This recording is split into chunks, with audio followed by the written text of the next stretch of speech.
tardes, bienvenidos a todos. Un placer.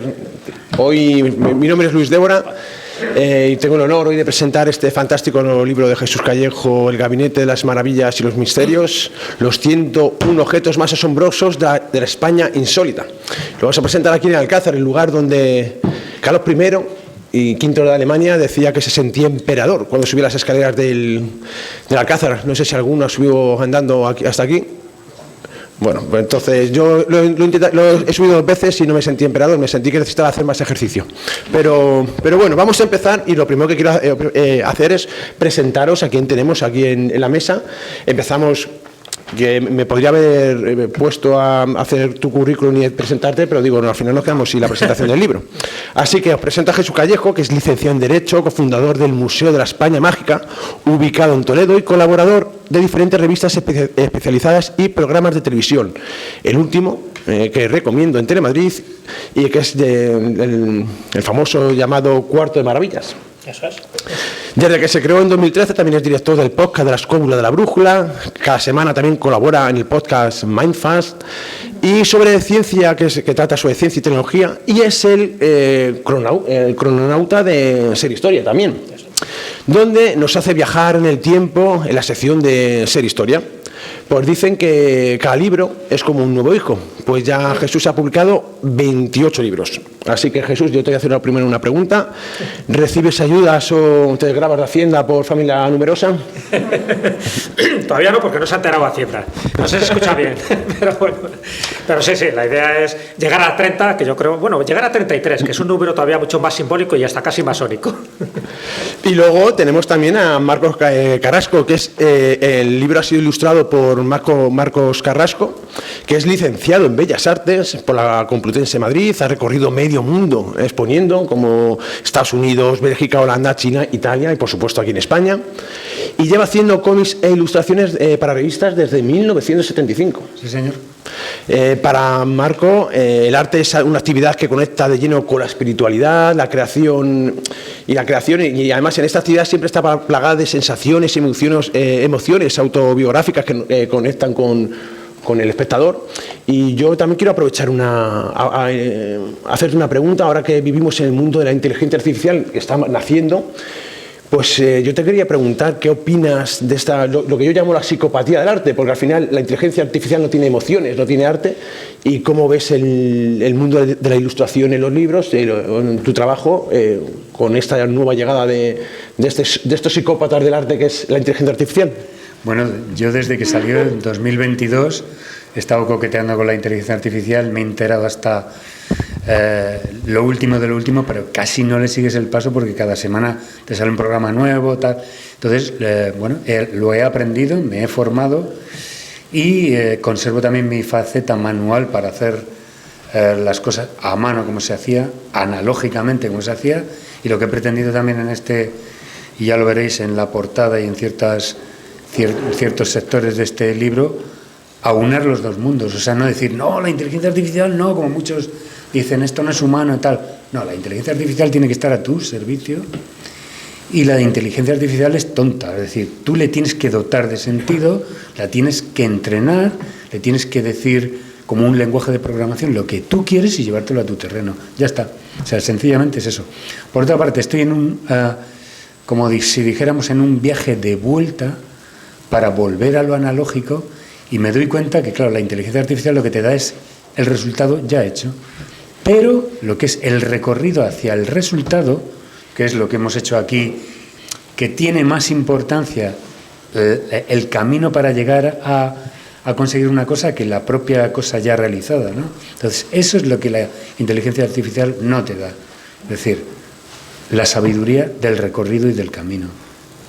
Pues la verdad es que estamos en una nueva época, evidentemente el futuro no vamos a saber qué llevará, sobre todo el tema de trabajos de ilustraciones y música, porque ahora mismo la inteligencia artificial puede hacer maravillas y como bien has dicho, sobre todo te da la rapidez, de tenerlo rápido. La inmediatez. Pero en cambio no tiene las emociones de lo vivido, no tienes las emociones de tus conocimientos que al final son sentimientos, como bien dices, Claro.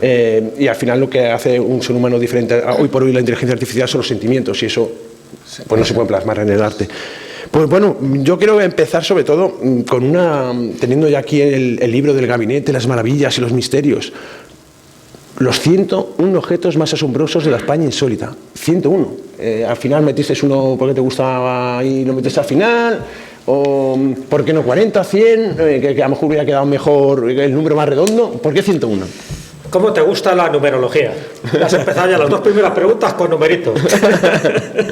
Pues sí, al final es un numerito, ¿no? Todo lo que intentamos hacer, porque el 101, a ver, tiene dos razones básicas. Una, porque es una frase de marketing de muchas editoriales, hay muchísimos libros, ¿no?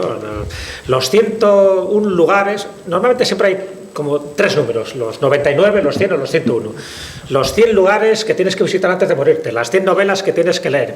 Y entonces muchas veces, como el 100 ya está como demasiado trillado, se piensa que a lo mejor el 101, que además hace ahí una especie como de capicúa, pues queda como más bonito de cara a poner el subtítulo. También porque hay que poner un numerus clausus. Claro, si no pones 101 y pones 201, el libro tendría el doble. Todavía estaríamos escribiéndolo.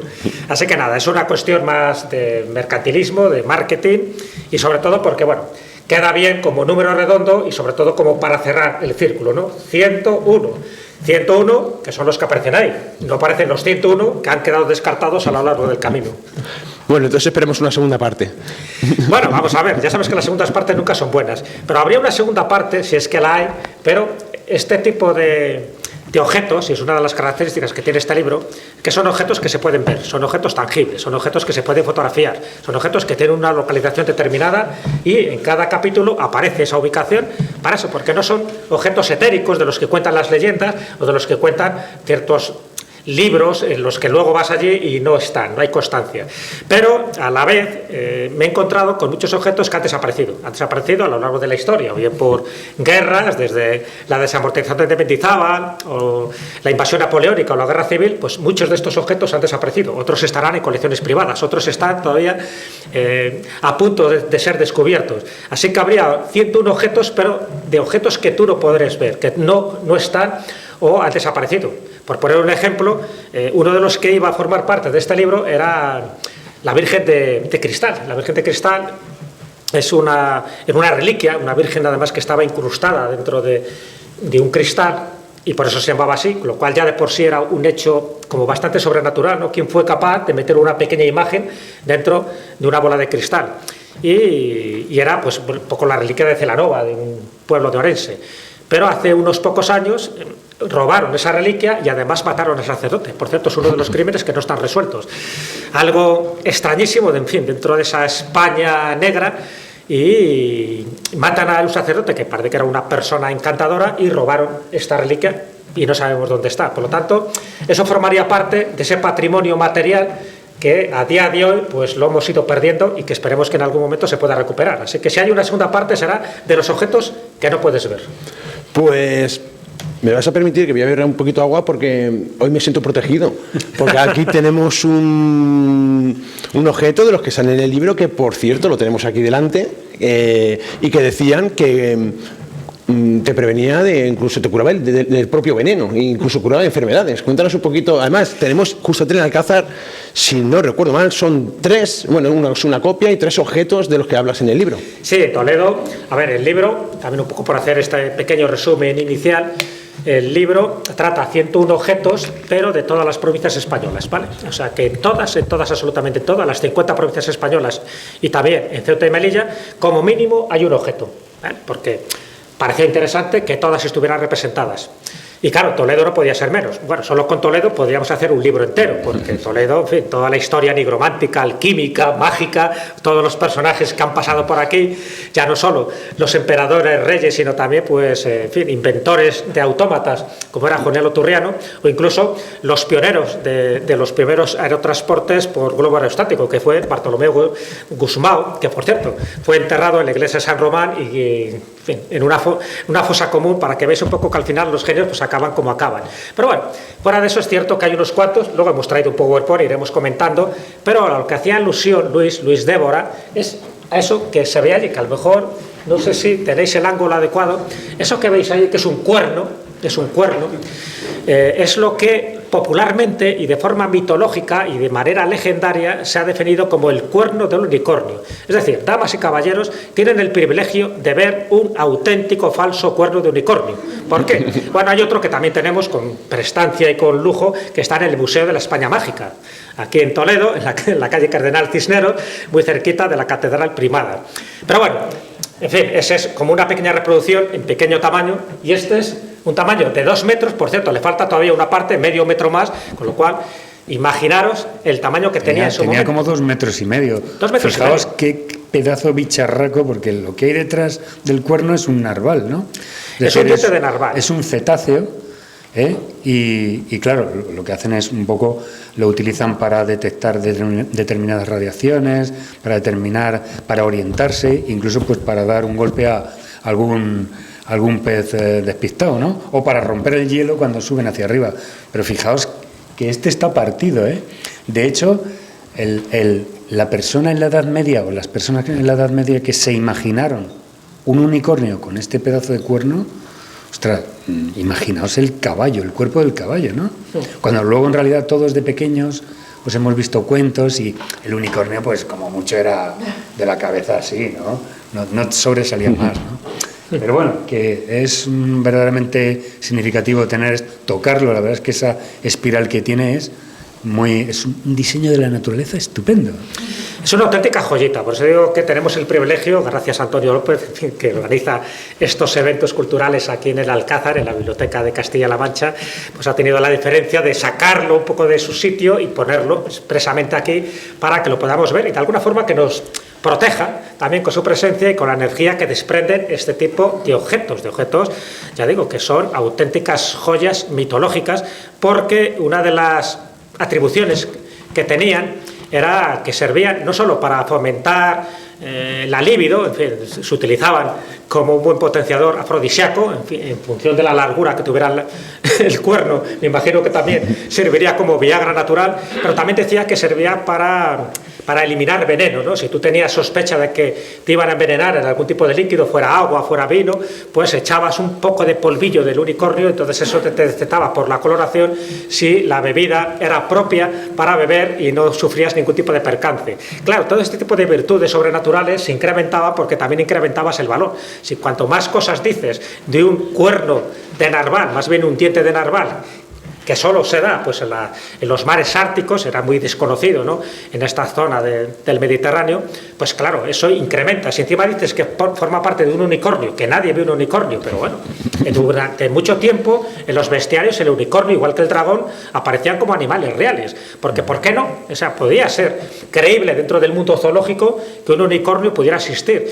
Y evidentemente si tú conseguías la parte más importante del unicornio, que era su cuerno, pues eso te daba pues esa habilidad. De hecho, hay una novela de Juan Eslava Galán, En busca del unicornio, que trata sobre eso, ¿no? Como toda una expedición de Enrique IV el Impotente tiene que ir a África para buscar el auténtico cuerno del unicornio. Allí no encuentran realmente este diente de narval, allí lo que encuentran es el cuerno de rinoceronte, que por entonces el rinoceronte, que hasta el siglo XVII es desconocido dentro de los bestiarios y de la zoología europea. El cuerno del rinoceronte, que por desgracia es lo que ha servido para que muchos rinocerontes se estén extinguiendo, porque a día de hoy todavía se sigue extirpando el cuerno de los rinocerontes pensando que tiene propiedades afrodisíacas. En fin, la superstición también ha tenido muchísima importancia a la hora de la búsqueda, de la valoración y de la cotización que han tenido ese tipo de objetos. Y de hecho esto es un pequeño prólogo de 20 minutos, yo creo que podemos empezar. Pues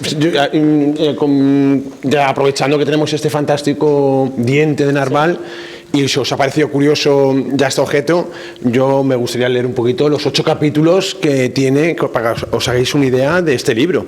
Tiene 8 capítulos y lo leo tal cual. El primer capítulo, cosicas que dan yuyu, muertos, diablos y maldiciones. Capítulo 2, os vais a quedar de piedra, o más tiesos que un ajo. Capítulo 3, leyendas de monumentos, estatuas y bustos, que da mucho gusto. El capítulo 4, turismo por las reliquias, sagradas y profanas, más impactantes. El capítulo 5, piezas que huelen a rancio y algunas disecadas. El capítulo 6, objetos que besas, sobas, tocas o frotas y la suerte brota. El capítulo 7, Santoral, que desafía lo racional. Y el capítulo 8, amuletos que sirven para un roto. Y un descosido. Pues aprovechando que también tenemos esta fantástica que nos ha hecho ilustración a través... Os lo cuento, es sencillamente, la idea empezó, os cuento un poco el proceso creativo porque Jesús y yo queríamos hacer algo juntos, ¿no? O sea, nos servía la cabeza, vamos a hacer esto, vamos a hacer lo otro, un tarot, Y un día nos sentamos y sabes, con esto de papeles por ahí dibujando y tal, oye, pues podríamos hacer un mapa de la España mágica para ubicar en toda España donde estaban los objetos insólitos, mágicos y tal. Las primeras ideas que salieron, eso sí, con la inteligencia artificial, pues fueron estas, es decir, un mapa todo lleno de cosas al montón, es decir, con cráneos, libros antiguos, fetiches, amuletos, talismanes, y todo dando la idea de que España en realidad, no solamente como dice ahora mismo el trailer book, no es sol y paella, sino que tiene muchísima tradición, muchísima historia. Y entonces, fijaos que aquí nos han salido unas Islas Baleares que son absolutamente, bueno, ya sabes, es lo que decía, la inteligencia artificial es tonta, hay que decirle, porque esto es americano, no sabe cómo son las Baleares, etcétera. Y de los 4 o 5 mapas que salieron, pues he elegido este, que es la portada de, no sé si se dice trailer book o book trailer, yo siempre me book trailer, o sea, un documentalcillo, ¿no? Es un pequeño anuncio que veréis, es como el inicio de que, bueno, para hacer un anuncio de televisión, pues sí que la inteligencia artificial lo puede hacer, para representar que aquí lo que veis, lo único humano que hay aquí es la voz de mi amigo Tito López. Lo demás está todo hecho, la música, todo, ya lo veréis. Vamos a poner el book trailer, que veréis que es una auténtica maravilla. Vamos a ver si me apaño yo con esto. ¿Crees que conoces España? Piénsalo otra vez. Escondidos en las sombras de nuestra historia yacen objetos que desafían la razón y la imaginación. Reliquias ancestrales, estatuas de personajes míticos, piedras milagrosas y artefactos enigmáticos que te transportarán a un mundo insólito de magia y misterio. España no solo tiene sol y paella, también tiene un virtual gabinete de curiosidades repartido por museos y templos religiosos. Este libro es una invitación a mirar lo cotidiano con ojos de asombro y en ocasiones con un poco de risa. Eso sí, cuidado al tocar algo. Nunca sabes qué maldición está incluida en el precio. Jesús Callejo, investigador y divulgador de la historia, tradiciones y leyendas, y Marcos Carrasco, artista multidisciplinar con sus inquietantes ilustraciones, te revelan los secretos más alucinantes de nuestra tierra. Descubre con nosotros el Gabinete de las Maravillas, los 101 objetos más asombrosos de la España insólita que han cautivado la imaginación de generaciones. Aquí encontrarás de todo, cruces que brillan más que tu futuro, muñecas que darían miedo hasta Anabel y cráneos que parecen haber salido de una peli de Indiana Jones. Sin olvidarnos de piedras y pedruscos raros con más historia que tu abuelo. 101 objetos raros y flipantes de la España mágica, solo apto para valientes con ganas de aventuras, esos que todavía saben sorprenderse y saben mirar con ojos curiosos y saben admirar lo inesperado. ¿Te atreves a enfrentarte al asombro?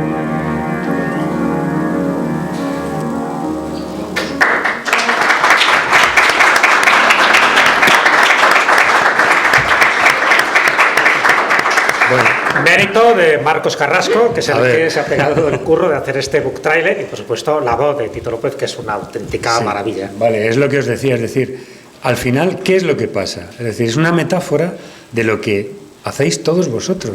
Es decir, sois los curiosos que penetráis en la historia y queréis saber más para encontrar vuestros ancestros y los pilares de vuestra historia y de todo esto.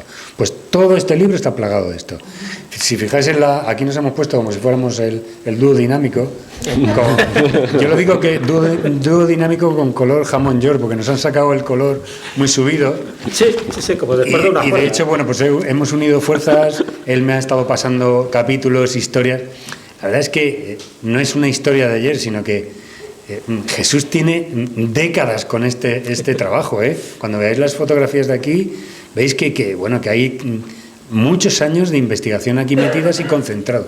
Y yo solamente le he seguido, le he seguido el paso, él me ha llevado de la mano ahí como si fuera su discípulo artista, y le he vestido algunas cosas y le he puesto un poco de historia. Pero bueno, pasamos si queréis al PowerPoint, ¿no? Sí, vamos ya viendo, vamos a mostrar una serie de objetos, no todos evidentemente, pero bueno, sí algunos que nos parecen un poco representativos para ver, pues bueno, un poco lo que hemos querido mostrar, ¿no? Que es un vademecum, un gabinete de curiosidades, en este caso virtual. A ver, imaginaros que lo que es un clásico gabinete de curiosidades, que eran estas colecciones de objetos exóticos, raros, que procedían la mayoría de las veces pues de América, cuando fue descubierta, y sobre todo las exploraciones que hubo en Asia y que hubo en África. Por lo tanto, estos gabinetes de curiosidades empiezan a surgir a partir del siglo XVI, siglo XVII. ¿Quién es el que tenía acceso a estas colecciones? Pues evidentemente nobles, reyes, cardenales, y hubo aquí en Toledo el cardenal Lorenzana, que tuvo un auténtico gabinete de curiosidades, y de hecho este diente de narval pertenecía a ese gabinete de curiosidades, que además tenía muchísimas más rarezas. Y en el fondo esto es un libro de rarezas, y bueno, pues eso, lo que hemos querido mostrar son distintos aspectos muy variados, porque hay piedras, campanas, reliquias, banderas, hay un poco de todo, ¿no? Pero, y muñecas malditas, pero sí un poco representativo de que España no solo es un país mágico, de hecho hay varios libros sobre ese aspecto del país mágico, sino más bien una España insólita en cuanto a recoger cantidad de objetos que cada uno de ellos tiene atesorado una leyenda, una historia, una superstición, a veces un ritual y, como no, a veces también una fiesta popular alrededor de un determinado objeto que luego se convierte en una imagen pagana, una imagen religiosa. Entonces, bueno, hay un poco de todo para darnos cuenta que al final los objetos también forman parte de nuestra identidad, forman parte de este pensamiento mágico, forman parte de este inconsciente colectivo que es España, de este patrimonio material, pero también patrimonio inmaterial, que forma parte de las leyendas y las tradiciones que hay alrededor de ellos. Bueno, pues eso, vamos a mostrar unos poquitos, un poco como aperitivo, pues eso, para sorprendernos y para darnos cuenta de que el asombro tiene que ser un poco el denominador común a la hora de leer el libro y a la hora también de invitaros a que viajéis y comprobéis por vosotros que estos objetos realmente existen. Pues fijaos, esto es lo que os comentaba. Jesús y yo soñábamos con un gabinete de las maravillas y los misterios así. De hecho, estuvimos haciendo varias pruebas, colocando diversos objetos para que veáis que la portada es, digamos, que un encuadre de ese mundo que incluso hasta, hemos llegado a ver reflejado en la Facultad de Farmacia en Madrid, en el museo de Farmacia Hispana. Que nos quedamos boquiabiertos, ¿no? Ojipláticos con lo que había allí, de alambiques, todo tipo de productos de alquimista, ¿no? Un auténtico gabinete de alquimista, sí, con sus matraces, su atanor. Parecido a esto. Sí. Bueno, pues nada, vamos viendo un poquillo. Bueno, esta imagen, no sé si sois capaces de leer lo que pone en esta clave del monasterio de Samos. Estamos hablando de un monasterio donde se hizo una renovación porque hubo un incendio en el claustro de las Nereidas y se tuvo que reconstruir. Entonces, uno de los canteros, a la hora de reconstruir, pues debía tener un cierto sentido del humor, un cierto gracejo, y le dio por poner esto. Que es un poco la frase que dijo Messi en el último mundial. Sí. ¿Qué mira, bobo? Una cosa así. Bueno, pues esto es del siglo XVI. Esto es alguien que el cartero pues le dio por hacer esto y dice: ¿qué miras, bobo? Ten en cuenta que esto está en la parte de arriba. Tú te quedas mirando así, forzando la vista, y cuando ya por fin has descubierto el mensaje, pues te quedas como diciendo, en fin, ¿qué miras, bobo?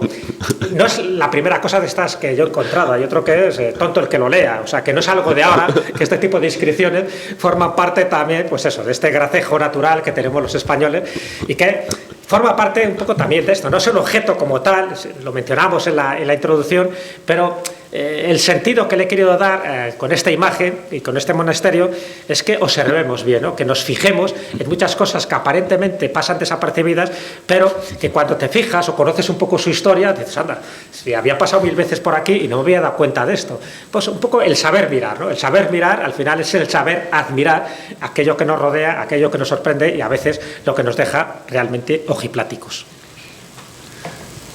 Bueno, pues esto es el Museo Diocesano de Tui, es decir, los Sanbenitos.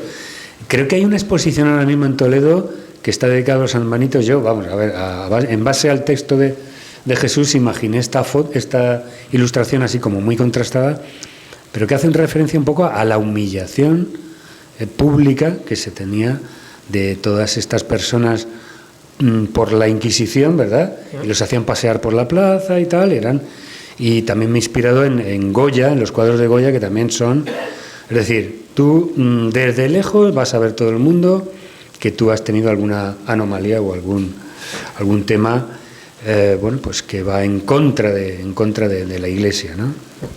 Los sanbenitos, sabéis que procede un poco de eso, del saco bendito, que es el que colocaban a los reos de la Inquisición, aquellos que habían sido encausados por alguno de los muchos delitos, no tanto ya de los más graves, sino, en fin, por delitos menores, pues le colocabas el sanbenito y aparecían un aspa, el aspa de San Andrés, de color rojo, y a veces con unas llamas debajo, en función también de la gravedad del delito, ya te decía el sanbenito, este saco que les colocaban, y además el capirote, ya te decía prácticamente si iba a la hoguera o realmente le iban a dar unos cuantos azotes y una colleja, ¿no? Para decir, no lo vuelvas a hacer más.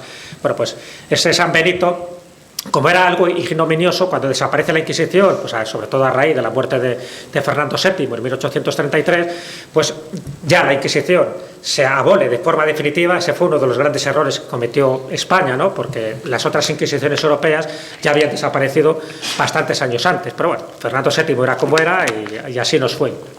Entonces, ¿qué pasó con estos sanbenitos?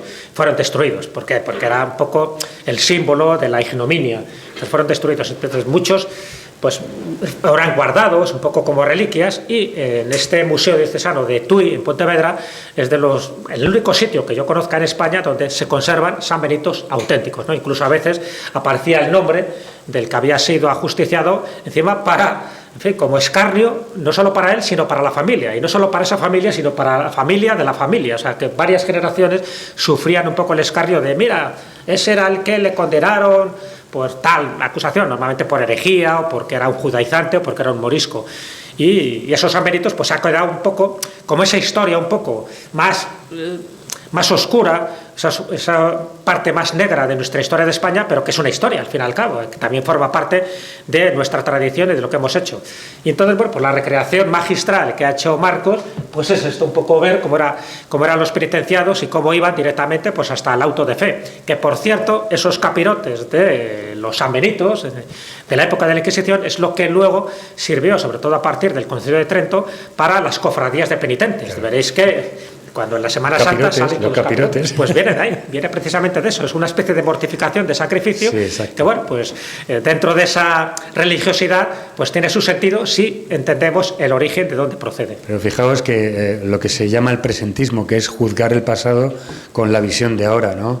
Es decir, se estilaba mucho lo que era el escarnio público, la humillación pública, y cuando estamos hablando pues de las hogueras, de esto, incluso pues luego hasta más tarde con el garrote vil, que ya veréis más adelante en la propia presentación, que era un espectáculo. Es decir, llevaban allá a los niños y todo, y decían, mira, oye, si te portas mal, mira lo que pasa, ¿no? Y ahora mismo vemos eso, nos parece horroroso, ¿no? Pues sucedía. Aquí en Toledo, incluso el padre o el abuelo, ya no me acuerdo, no recuerdo exactamente, el padre de Santa Teresa de Jesús o el abuelo, que tenía una casa aquí en Toledo, estuvieron obligado a llevar ese San Benito y...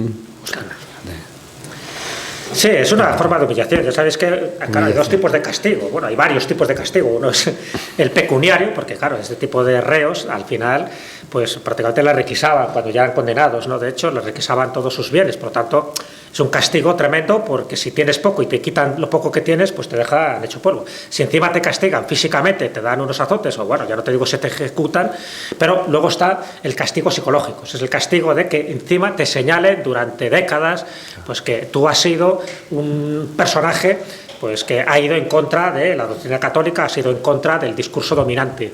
Y eso, pues, duele mucho más, porque claro, ahí son víctimas personas que no tienen nada que ver. Al final son víctimas los hijos, en fin, son los padres, los nietos, los cuñados, porque siempre tienen que haber cuñados. Y entonces esa es una pena, pero bueno, la Inquisición se las gastaba así, sabía perfectamente dónde hacer daño, y el daño psicológico a veces es muchas veces mayor que el daño físico. Bueno, vamos a la siguiente. Cristo de la cepa. Bueno, este es el Cristo más feo del mundo. Es feísimo con ganas, ¿eh? Este es un Cristo que está en otro museo, en el Museo Diocesano de la Catedral de Valladolid, y bueno, pues pasa desapercibido, pero es un Cristo que además tiene solera. En fin, incluso el que lo encontró, que era un judío, al final se convirtió porque vio en esta pareidolia, él vio que era un Cristo, ¿no? Y bueno, ¿no? Sí, hay dos, has puesto dos. Sí, he puesto dos imágenes. Mejor aquí. He puesto dos imágenes. Sí, esto se ve mucho mejor aquí, porque en el otro... Y bueno, pues ahora ya se ha convertido pues en un Cristo que no se procesiona, pero durante mucho tiempo se procesionó. Y de hecho en las actas de los milagros que ocasionó y que realizó este Cristo, pues se le atribuyen. Cuando hubo sequías, pues que luego hubiera una torrentera, que al final tenía que decir al Cristo, para allá, como la Virgen de la Cueva, ¿no? De altura en Valencia, de para allá, que te estás pasando. Y también se sacó para las ocasiones diferentes, ¿no? Cuando había mucha lluvia, que no paraba de llover, se le sacaba para que al final cesara de llover, y dicen estas crónicas, y las dos crónicas que yo conozco son del siglo XVIII, que al final el Cristo dio resultado, hizo que parara de llover. Por lo tanto, se le considera este Cristo de la cepa, que no deja de ser, pues en fin, una cosa extraña y anodina, porque no es una imagen, no tiene que ver con un escultor que la hiciera, sino sencillamente, pues eso, de una vid que con los pelillos y tal, pues dio la sensación de que era un Cristo. Pues eso ha generado toda una devoción popular hasta el punto de que ahí está, en una vitrina. En abril... A mí me recuerda a un muñeco de vudú. Fijaos, hasta con las puntas como si lo hubieran tenido clavos. Digo, Dios mío. Pues el Cristo más feo de la historia. Habrá que en abril no lo han sacado, ¿no? Porque ha llovido... No lo han sacado eso.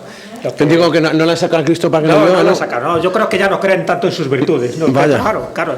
Al pobre, cada vez que lo ven, yo no sé si promueve la devoción o la repulsa, no lo sé. Entonces, en caso de duda, lo tienen allí. Hay otro tipo de reliquias que sigue sacando, ¿eh? No la he traído aquí, pero...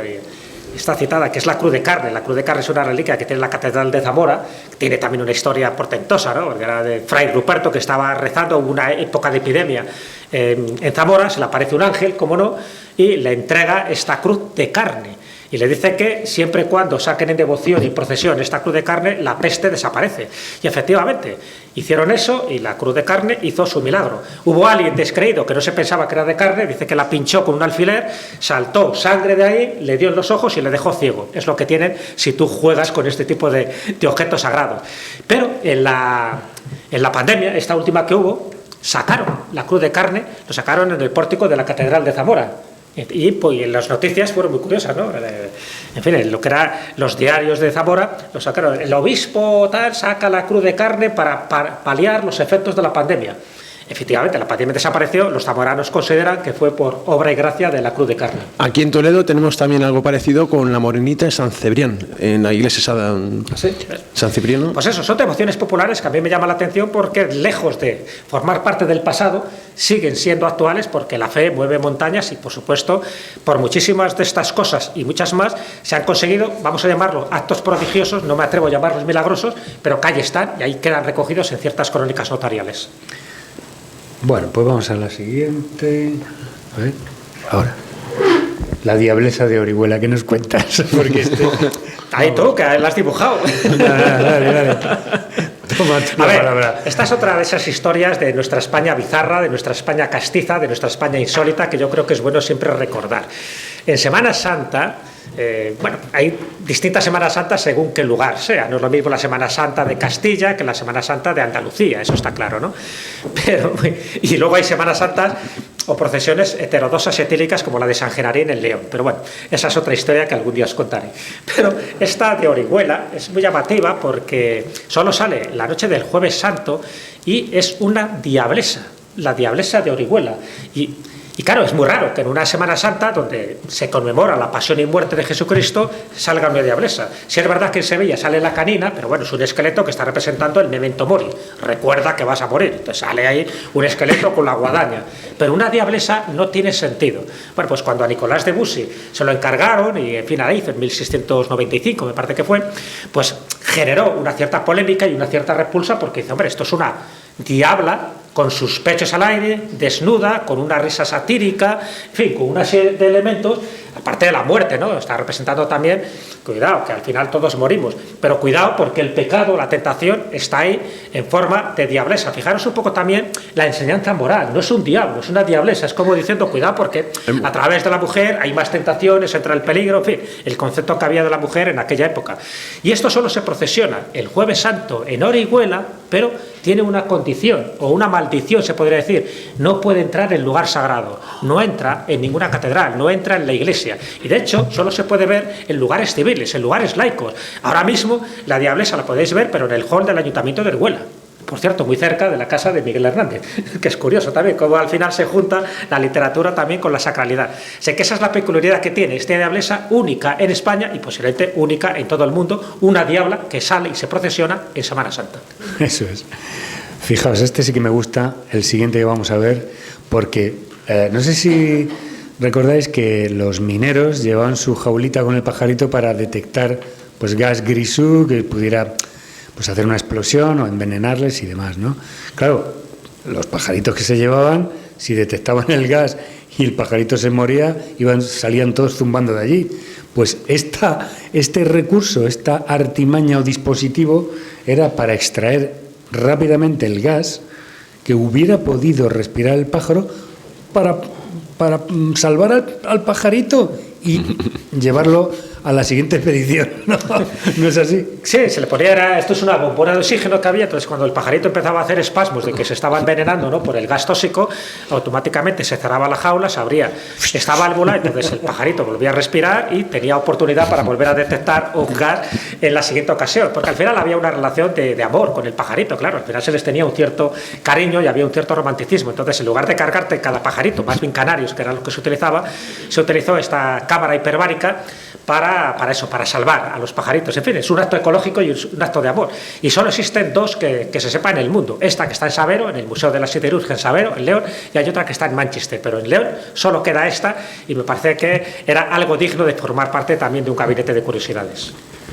Bueno, la siguiente me encantó dibujarla porque también forma parte de esos objetos del diablo, de la muerte, que suenan misteriosamente, y se trata de la campana de la muerte en el santuario de Santo Domingo de la Escalada Dei. Cuenta. En Córdoba, sí. Esto es un sitio muy, muy llamativo porque, a ver, siempre hemos oído, ¿no?, de que hay campanas que sonaban solas en acontecimientos muy importantes. Una de ellas era la campana de Velilla. La campana de Velilla, en Velilla del Ebro, que es una localidad de Zaragoza, siempre se contó que esa campana, cuando moría alguien importante, sonaba sola, ¿no? Era como una especie de toqueteo, luctuoso, fúnebre, de alguien que había abandonado este mundo y que había hecho pues algo importante o había dejado su huella. Y la campana de Velilla, bueno, ahora ya no, porque ya no es la que está en su momento, pero decía que esas propiedades, vamos a llamarlas sobrenaturales, se debían a que una de las 30 monedas de Judas se había fundido para hacer la campana de bronce, y por eso tenía como ese toque malditísimo, ¿no? Sonaba solo en momentos fúnebres, no sonaba cuando había una boda, no sonaba cuando había un bautizo, sonaba cuando alguien se moría. Bueno, y eso es una leyenda, ahí ha quedado con la campana de Velilla del Ebro, pero yo no sabía si en España todavía había alguna otra campana que tuviera las mismas sensaciones, las mismas condiciones y las mismas características. Y mira tú por dónde, sí, en este convento, en este santuario de Escala Dei, fijaros que ya el nombre está indicando la escalera de Dios, ¿no? Es como esa sensación de que tú asciendes, ¿no?, hacia lo más celeste. Es un poco como una Sismundi, que pasas desde la tierra ascendiendo de una forma iniciática hasta arriba, ¿no? Es un poco ese camino de perfección de Santa Teresa de Jesús. Y esta campana tiene mucha tradición, ahí lo cuento en el capítulo correspondiente, de que suena cuando uno de los monjes va a morir. Entonces, claro, es una campana funesta porque no suena cuando ya está muerto, sino cuando está a punto de morir. Entonces, claro, cada vez que suena esta campana, que a día de hoy, y esta se puede ver, es decir, que es una campana existente, cada vez que suena, yo creo que todos los monjes se miran así de rojo, pues, que no, que ha sido el aire, de verdad, que ha movido el aire. Dice, tú has estornudado mucho, ¿eh? Entonces me refiero que con independencia, aquí no entramos en la veracidad de este tipo de leyendas, ¿de acuerdo? Pero con independencia de que esto sea verdad, sea mentira, sí que existe una creencia, existe una historia, existe una leyenda, y en este caso una superstición de que esta campana suena cuando uno de los monjes está a punto de morir y, en fin, uno de los amigos míos, que además hace rutas guiadas por Córdoba, me comentó que cuando él estuvo hace poco en este santuario, le dijo uno de los monjes que efectivamente, que a día de hoy, porque le preguntó, bueno, ¿ha sonado? Dice, sí, en el año tal, cuando murió Fray no sé quién, pues también sonó la campana. Entonces, o sea, que no estamos hablando de algo del pasado, una vez más, sino que a día de hoy sigue generando un mal yuyu de mucho cuidado. Por cierto, está en el capítulo ese que decía de cosicas que dan yuyu. Pues esta es una de ellas. La taberna del Gorrión. La taberna de Casa Gorrión, 1888. Sí. Es la taberna, esto está en Jaén, pasa la... Esto, ¿por qué tenemos que ir a la taberna del Gorrión en Jaén? Ya sabéis que aquí hay muchos tabernarios, seguro que sois como yo, que os gusta el buen vino, las buenas tapas y el disfrutar de cada lugar, y sobre todo si son lugares castizos, pues yo recomiendo que cuando vayáis a Jaén, que está muy cerca de la catedral, vayáis a esta taberna del Gorrión. ¿Para qué? No solo para degustar las ricas viandas, que también, sino para ver el jamón indultado. Y el jamón indultado que tiene que ver además con una historia real que ocurrió durante la Primera Guerra Mundial en España. No estuvimos implicados, pero sí estuvo implicado una princesa rusa que pasó por allí rumbo a Cádiz para coger el barco e irse a Estados Unidos, y claro, le dijeron y le recomendaron un buen lugar para tomar unas buenas tapitas de jamón ibérico, y le recomendaron que fuera aquí. Y aquí, cuando va a la taberna del Gorrión en 1918, el dueño, que se llamaba José Luis López, nos faltaba solo decir José Luis López Vázquez, José Luis López, pues le agasajó con sus mejores viandas, las llevó hasta la cripta que tiene esta taberna del Gorrión, pero son estos jamones, igual que pasa en el Museo del Jamón, que están colgados. ¿Y qué ocurre? Que esta princesa rusa, cuando está degustando, pues en fin, el embutido, pues una gotita de ese jamón que justo estaba encima suyo, pues se le cayó en el escote que tenía. Bueno. Claro, el José Luis se quedó azorado, no sabía cómo reaccionar, cogió un trapo y automáticamente se lanzó a frotar la gotita en cierta parte. Y lo que cuenta esta pequeña historia es que surgió el flechazo. Surgió el flechazo más bien por parte de él, claro. Dice que se quedó enamorado de esta princesa rusa, que al día siguiente se tuvo que ir, y como homenaje y como recuerdo, pues indultó al jamón. Y ese jamón no lo degustó y se quedó ahí como una auténtica reliquia en esa urna, y con un papelito que a los que van degustando su tapita y su vino, pues puedes leer un poco esta historia de manera resumida. Incluso han hecho poemas alabando la grandeza de esta princesa rusa y por supuesto del jamón, que tuvo el honor de depositar una gotita en Sálvase a la parte. Bueno, la silla del diablo está en el Museo Provincial de Valladolid, y es que veréis, allí se sentaron varios bedeles y salieron mal parados. Uno se murió, el otro hizo, pues también tuvo un final un poco desastroso, y es que, claro, empezaron a pensar que esta silla que era diabólica, que tenía el diablo. Entonces tú tienes una foto. No la he traído, pero bueno, la tengo. Tú tienes una foto aquí en el libro, que está así como más jovencito y tal, así como diciendo, que estoy aquí con la... Y digo, no tuviste las narices de sentarte en la silla. Cuenta. No te deja sentarte, la verdad es verdad. Estamos hablando de tiene un cordelito. Es una silla del siglo XVI. Es curioso también, porque leyendas del diablo hay muchas, ¿no? Sí. Todos conocemos alguna leyenda del diablo, pero normalmente no hay un objeto directamente relacionado con el diablo.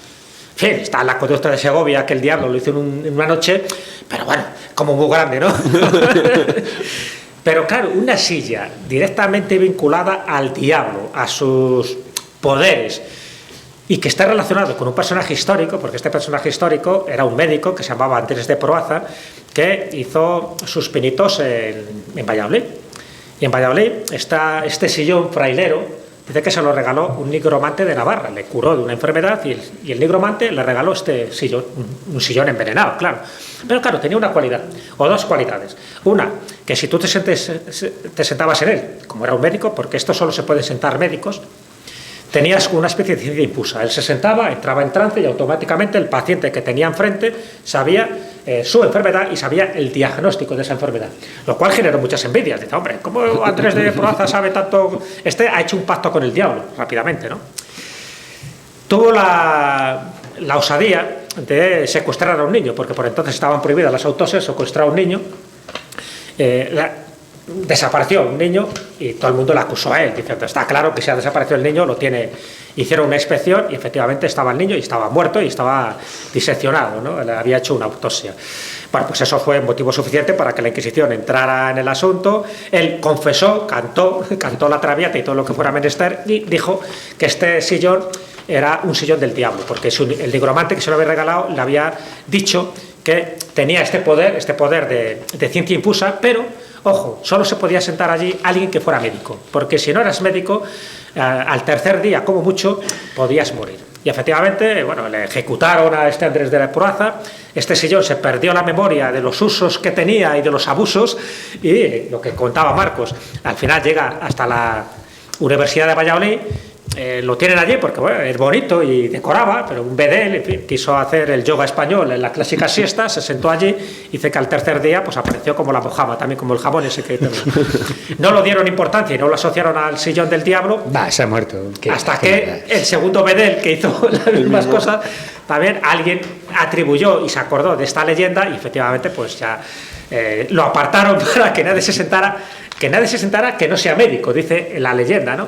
Y a día de hoy se puede ver en el Museo Provincial de Valladolid, en el Palacio de Fabio Nelli, y es un sillón que se puede ver. No tiene la cartela del sillón del diablo, pero si tú entras allí en el Museo Provincial y preguntas por el sillón del diablo, automáticamente te llevarán a la sala donde hay otro tipo de mobiliario relacionado con esa etapa del siglo XVI. Así que bueno, es único caso que yo conozco donde algo relacionado directamente con el diablo se puede ver, se puede tocar, pero no te puedes sentar. Bueno, pues nada, yo tengo una pequeña anécdota con esto, yo lo conté en el programa de la Escóbula, porque normalmente uno se piensa que estar ilustrando y tal, pues es una cosa pues lúdica, festiva y te lo pasas bien, incluso yo con este libro, además leyéndolo como el estilo de Jesús te da datos y tal, pero te lo pasas genial porque te lo cuenta muy humorísticamente y me lo he pasado bien, pero solamente con dos, uno fue con este y el otro lo veremos más adelante. Claro, tuve que tener mucha documentación en conseguir un diablo absolutamente aterrador, ¿eh? Entonces tuve que mirar mucha documentación de antigua, nueva, tal y cual. Entonces conseguí dibujar este, y cuando lo estaba dibujando, ¿sabéis esa cosa que dices?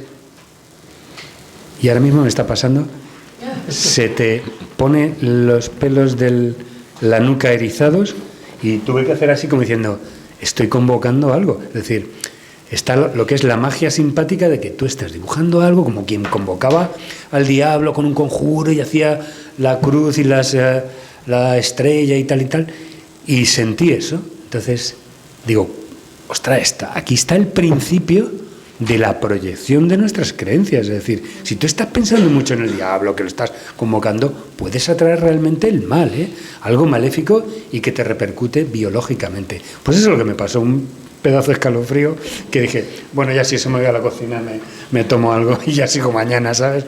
¿Qué me pasó eso? Bueno, seguimos. Para que veáis los influjos que tiene todavía esa silla. Bueno, esto vamos un poco ya deprisa, sí, porque al final se nos echa para más. Esto voy a contar un poco. Con el diablo. A ver, relacionado con el diablo, pues poca gente hacía un pacto con el diablo, un pacto expreso con el diablo. Una cosa es que hicieras un pacto tácito, dices, bueno, tú lo invocas y a ver qué pasa, pero que encima lo escribas hay que ser muy tonto, ¿no? Porque claro, es una prueba evidente de que claro. Esto es un caso, bueno, el de Urbain Grandier, que tiene que ver con el caso de las endemoniadas de Ludun, ¿no? De las Ursulinas de Ludun, pero bueno, lo dejó por escrito. Parece que él no era tan estúpido para escribir esto, pero bueno, era para beneficiarse a las monjitas de las Ursulinas, y al final pues murió quemado, claro. Pero bueno, esto que lo pongo como un antecedente francés es que en España encontré uno, que está en el Archivo Histórico Nacional, un pacto que hizo, en fin, más chapucero que este, por supuesto, pero que lo hizo uno que tenía ganas de torear, que no le pillara al toro y tener mucho dinero y mucha fama, ¿no? Entonces ponemos ese pacto, entonces está escrito, ¿ves? Está ahí el Archivo Histórico Nacional, en la sección de Inquisición, cómo no, y bueno, pues me llamó la atención porque este tal Ventura Rodríguez, que no tiene nada que ver, por supuesto, con el arquitecto del siglo XVIII, Ventura que con de B, Madrid. Ventura con B. Este es un Ventura con B, sí, porque bueno, faltar ortografías tiene todas, porque el hombre pues, hizo un pacto, y ahí lo he puesto porque yo creo que es muy significativo para darnos cuenta, claro, al final lo reveló también en una tasca diciendo, bueno, yo tengo un pacto hecho precisamente para eso, para asaltar los toros. Leerlo porque yo creo que es muy significativo. Ventura bueno, Rodríguez, detrás, que hago pacto con el demonio, yo, con efecto, que me da licencia para saber torear, que es capear, echar banderillas, estoquear, saltar los toros que quiera y otras habilidades, tener mucho corazón, amistades con grandes de España y otros, y saber hablar. Año 1748. Y de repente se acuerda de que se había dejado algo. Y correr. ¿Cómo que dice? Voy a añadir más. En fin, un pobre hombre que al final le pillaron, claro, pero bueno, le dieron 100 azotes, una colleja y tal. Hay una mazmorra de la Inquisición, toda llena de telarañas y humedades. Ahí recibió el castigo y los azotes.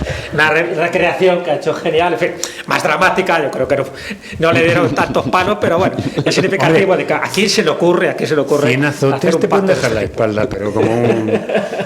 Madre mía. Bueno, si queréis reliquias, ahí está un apartado de reliquias, reliquias bizarras, pero bueno, en fin, aquí no entramos ya en los Lignum Crucis, en las espinas, en los clavos y tal, sino, en fin... ¿Habéis oído hablar de las herraduras del Caballo de Santiago? Pues ahí están, en el convento de La Rioja, en el convento de Cañas, ni más ni menos que 2 herraduras del Caballo de Santiago, y encima dice que Santiago cuando se apareció en la batalla de las Navas de Tolosa de 1212, que mira que se han contado cosas de la batalla, pero vamos, no en otro momento, no en otro momento. En fin, son estas, ya te digo, estas reliquias que promueven un poco la risa. Por cierto, estaban al lado de 4 cabezas de las 11.000 vírgenes, ¿sabes? Que encima lo de las 11.000 vírgenes de Santa Úrsula fue un error de transcripción, no hubo 11.000, eran 11, que tampoco, bueno, no está mal, pero tampoco hay que... No, para que lo de las 11.000 vírgenes se vio como recurso para poner reliquias en cualquier lugar. Dice, oye, dame una reliquia, le decían al episcopado de turno, al obispo, y decía, bueno, pues venga, pues te doy esta calavera que es de una de las 11.000 vírgenes. Claro, con eso funcionaba siempre, ¿no? Y ahí tienen 4 de esas calaveras, pero me llamó la atención esto, las herraduras auténticas del Caballo Blanco de Santiago. Otro elemento que podéis encontrar en el libro es el corazón del cantante Anselmi, que era un superdotado. Fijaos que todos los cantantes cobraban 2.000 pesetas por actuación y este cobraba 3.000, o sea, tenía un caché tremendo. Pues le gustaba mucho. Muchas veces era el sueldo de todo un año de alguien de allí, de la zona. Pues nada, estaba muy vinculado a España, era italiano. Entonces le encantaba España y entonces dejó escrito que a su muerte se donara el corazón al Teatro Real, ¿no? Lo que es. Y entonces así fue. Es decir, yo lo he representado así como realmente iluminado, porque siempre a todos estos artistas que tienen duende, que tienen esa iluminación especial, pues él tenía un corazón y él se sentía con que su corazón estaba en España y así lo escribió como testamento, ¿no? Después, o antes, quiero decir, que se cremara el cadáver, se les trajo la víscera, se le puso en formaldehído, como se quiera llamar, para preservar la víscera, en un tarro. Luego, el tarro, dentro de una caja de madera, pues cruzó fronteras, como dice bien Jesús en el libro, que la cara que se le tuvo que quedar a los de la aduana cuando le dijeron, ¿y usted qué lleva ahí? Pues lleva un corazón, a ver, enséñamelo. Y era pues eso, como si fuera pues un trozo de amorfo. Pues bien, ese corazón estuvo en el Teatro Real expuesto un montón de tiempo y llegada la Guerra Civil, pues bueno, el teatro se quedó hecho un papilla, vamos, se destrozó, cascotes por todos los sitios, se perdió y un buen día, pues no sabemos si años después o una década después, aparece ese mismo corazón en el tarro, roto, al lado de un sumidero con un montón de inmundicias por ahí, cascotes, tal, y alguien lo rescata y dice, anda, pero si este era el corazón. A ver, se había deshidratado bastante, pero que de un corazón se había convertido en una croqueta, vamos. Entonces lo restauraron, lo volvieron a hidratar y ahora no me acuerdo dónde se conserva. En Almagro. En Almagro, sí. En Almagro se conserva. Eso es del Teatro de Almagro en Ciudad Real. Sí. Ahí se puede ver. Efectivamente, pues el doctor Cortezo era el encargado de conservar y de restaurar y poner en formol todas estas vísceras, del mismo modo que hizo con la laringe del cantante Julián Gayarre, cuya tumba fenomenal hizo Benlliure, que está en Roncal, en Navarra. Estaba ahí un poco receloso de que se hubiera quedado ahí en un pueblo ahí en las faldas de un Pirineo perdido. Es más grande el mausoleo que el cementerio. Exactamente, porque es un pueblo de 200 personas, pero eso era la promesa que le hizo a su amigo y estuvieron, bueno, pues convenciendo, a ver si podían convencerle que se pudiera quedar enfrente del Teatro Real y tal, pero no hubo forma. Entonces, bueno, pues precisamente Julián Gayarre era al igual que Giuseppe, era un cantante súper dotado, y en esa cuestión él se le extrajo la laringe y se lo puso en formol también, y está en el museo de Roncal. Sí, su casa natal. Bueno, en realidad esto es una alegoría a que cualquier artista que pueda estar, al igual que Mozart o todos los cantantes, yo que sé, Pavarotti y tal, que estaban súper dotados, siempre tenemos la idea, además a este le llamaban la voz de ángel, ¿eh? Por eso se me ocurrió representarlo así, es decir, un genio de la música, un genio de lo vocal, asistido por ángeles, que es algo absolutamente sobrenatural. El divino Gayarre, efectivamente. El divino Gayarre se llama. Jesús, si os parece bien, como me imagino que estáis disfrutando con estas anécdotas de estos objetos y queremos dejar de tiempo para las preguntas, hay un objeto que a mí también me gustaría hablar, y aprovechando que es la espada de San Pablo, el cuchillo de Nerón, Claro, y aprovechando que tenemos aquí al investigador, y aprovechando que tenemos al investigador, porque no le hacemos subir, que nos cuente él mejor Por supuesto, además tenemos la imagen. Así que, Paco Rodríguez, por favor. Está puesta, Paco. Aproveche, un fuerte aplauso. El director de la Tribuna de Toledo. Es el director de la Tribuna de Toledo. Lo puede contar él. Es uno de los objetos, y gracias a él pudimos acceder a la réplica de la espada de San Pablo, que no es espada ni fue de San Pablo. También lo llaman el cuchillo de Nerón, que no es cuchillo ni es de Nerón. Pero una vez desmitificado el asunto, te doy la palabra, porque él es el que ha hecho la investigación, además un libro precioso y preciso sobre este tema, y que de alguna forma ha sacado del olvido una reliquia que fue muy preciada y muy perseguida, ni más ni menos que por Franco. Bueno, pues yo te lo agradezco, Jesús. O sea, no me esperaba que me hicieras aquí subir, pero bueno, tampoco voy a... Te he hecho subir, pero si no hubiera sido él, te lo hubiera hecho yo subir. Tampoco voy a contar mucho, porque bueno, es una reliquia. La verdad es que este cuchillo de Nerón, espada de San Pablo, es una de las reliquias más curiosas que hay en la ciudad de Toledo. Y además yo llegué a ella por casualidad e inicié una investigación, porque llegó a considerarse poco menos que una leyenda urbana más en una ciudad de leyendas. Y además, encima, tratándose de una espada en una ciudad también de espadas como Toledo, pues yo cuando encontré que esa espada era un objeto real, que existió y que tenía un rastro, que se podía rastrear toda la historia del objeto, porque tampoco os desvelo nada, es una falsa reliquia, evidentemente era un arma medieval, para nada una espada de un verdugo romano, pero tiene una historia tan interesante detrás, y antropológicamente tantos hombres de poder de España se interesaron por llegar a controlar el arma, porque hasta el propio cronista de la Orden Jerónima, Fray José de Sigüenza, le atribuye cualidades taumatúrgicas, dice en la crónica de la Orden Jerónima. Entonces, bueno, pues al fin y al cabo la historia de esa espada, y ahora que está tan de moda hablar de papas, ¿sabes? Pues tiene un origen en un cardenal toledano, que es Gil de Albornoz, que los historiadores no se ponen de acuerdo, pero hay una rama que asegura que pudo llegar a ser papa. Este hombre es el encargado, era un militar, era arcediano de la Orden de Calatrava, fue cardenal de Toledo, es de origen conquense, y a este hombre se le debe la recuperación de las ciudades vaticanas cuando la capital de la Iglesia se traslada a Aviñón.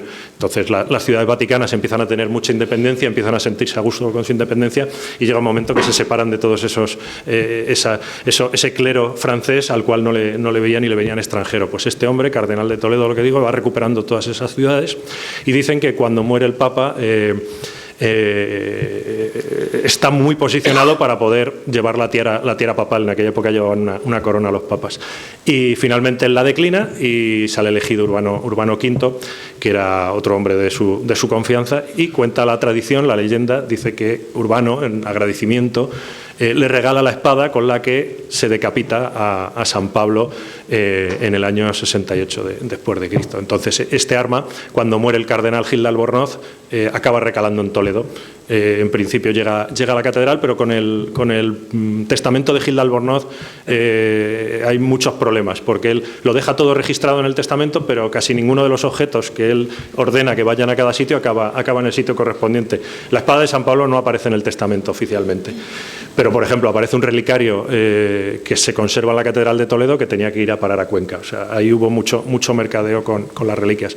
Y la reliquia pues acaba aquí en Toledo y a lo largo de los siglos empieza a ser una de las reliquias, y lo dice, no lo dice un cualquiera, lo dice Gregorio Marañón, cuando habla de las andanzas de su amigo Benito Pérez Galdós aquí en Toledo, y la denomina como la reliquia más venerada de Toledo. Y recuerda que antiguamente en la ciudad se hacían dos romerías. Seguramente hoy tenemos la romería del Valle en la ciudad. Esta reliquia se veneraba en la misma zona donde se produce la romería del Valle. No hay una relación ni un documento que lo atesore, pero evidentemente hay una vinculación de lo que sería la espada con el monasterio de Sirla, porque permanece cinco siglos en el monasterio de esa zona. Y curiosamente, si son de Toledo, que seguro que la mayoría lo son, cuando recientemente celebramos la Virgen del Valle, cuando sale la Virgen del Valle, siempre se tiene que esperar a que las monjas jerónimas de San Pablo le den la bendición para que puedan salir. ¿Por qué? Porque la estatuilla fue regalada por las monjas jerónimas y hay mucho ascendente en esa zona. Entonces, ¿por qué no pensar que esa primera romería, que estamos hablando del año 1380, 1390, esa primera romería en Toledo en la cual se veneraba y se daba a besar la espada, pudiera tener un origen que se mantiene con las jerónimas de San Pablo, que al final fueron las depositorias finales de la reliquia. La reliquia, como bien ha contado antes Jesús, pues durante la desamortización, durante la invasión francesa, todos esos periodos, yo voy recogiendo los periplos del objeto por todos esos periodos, porque siempre es deseada, y al final, vamos al comienzo de toda esta historia, la persona que más se interesó por recuperar la espada es curiosamente el general Franco, ¿vale? Franco estaba obsesionado con las reliquias, y él cree ver en la espada de San Pablo, además las crónicas periodísticas. Yo llego a través de un periódico, yo un día viendo un poco de hemeroteca antigua, veo un periódico en enero del año 50 que pone el titular enorme, me lo iba a traer pero se me ha olvidado, disculpa Jesús, se busca el cuchillo con el que fue degollado San Pablo en un convento de Toledo. Y entonces a partir de ahí yo empiezo a leer y veo que se ha organizado una búsqueda, que se ha roto la clausura del convento en las monjas jerónimas de San Pablo, y que los bomberos del recién creado parque municipal están dragando 3 pozos buscando el arma. Y entonces hay una crónica día a día de lo que va pasando. El evento es tan importante que se congrega el presidente de la Diputación, el alcalde, el gobernador militar, todos están allí presentes y se va contando eso, que es el propio Franco el que tiene interés en encontrar la espada. La búsqueda de la espada se interrumpe y no se encuentra, pero está muy documentado en prensa todos esos pasos. Y claro, a mí todo este objeto, de llegar a este tiempo y decir, bueno, ¿y qué pasó con la espada de San Pablo? Porque Franco la encontró, no la encontró, entonces a partir de ahí yo inicio la investigación y básicamente pues lo que intento es cubrir esos huecos y ese vacío que ha dejado la historia y luego aportar y ver qué ha pasado con el objeto. Entonces cuento toda la tradición oral que tenemos del arma, de la reliquia, que eso no se puede demostrar, es tradición oral, pero bueno, siempre suele haber una base, un pozo de realidad. Luego toda la tradición escrita, toda la documentación. Personas como, por ejemplo, Francisco de Quevedo, Gustavo Adolfo Bécquer, me he dicho Gregorio Marañón, Benito Pérez Galdós, todas estas personas hablan de la espada de San Pablo. Entonces, ¿es verdad que el Benito Pérez Galdós afilaba su lápiz cuando las monjas no le veían. Correcto. En Elogio y Nostalgia de Toledo, la obra de Gregorio Marañón, él lo cuenta en un capítulo. El irreverente Galdós solía... Bueno, él queda bastante enamorado de Toledo, de ahí su novela de Ángel Guerra, ¿no? Que hace yo creo que es una radiografía perfecta de lo que era la sociedad toledana de esa época. Y él visitaba a las monjas jerónimas y cuando contaba Marañón en el libro que cuando las monjas, él decía que venía a venerar el arma, y cuando las monjas se despistaban, él afilaba su lapicero con el filo de la espada. Precisamente por eso, porque el objeto era muy venerado. ¿Y por qué Franco se obsesiona con el objeto? Porque también lo venera. Franco ingresa en la Academia de Infantería de Toledo cuando estaba aquí en este edificio, en el Alcázar, y en aquella época los cadetes hacían mucha vida en la ciudad. Y entonces las propias monjas, cuando yo posteriormente me reúno con ellas y logro hablar con una monja, la Madre Teresa, que vivió esa búsqueda de 1950, ella era novicia, pero recuerda cómo rompieron la clausura y cómo se metieron los bomberos, pues a ella le cuentan que el propio Franco, cuando era cadete, solía acudir a rezar ante la espada de San Pablo que estaba en la iglesia.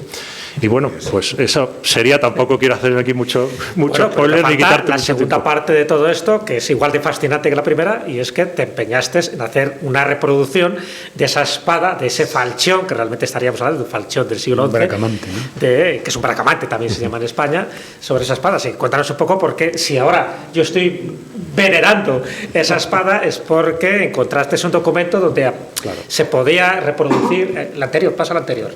Esta. Ahí está, documento, y gracias a eso pues hiciste la reproducción.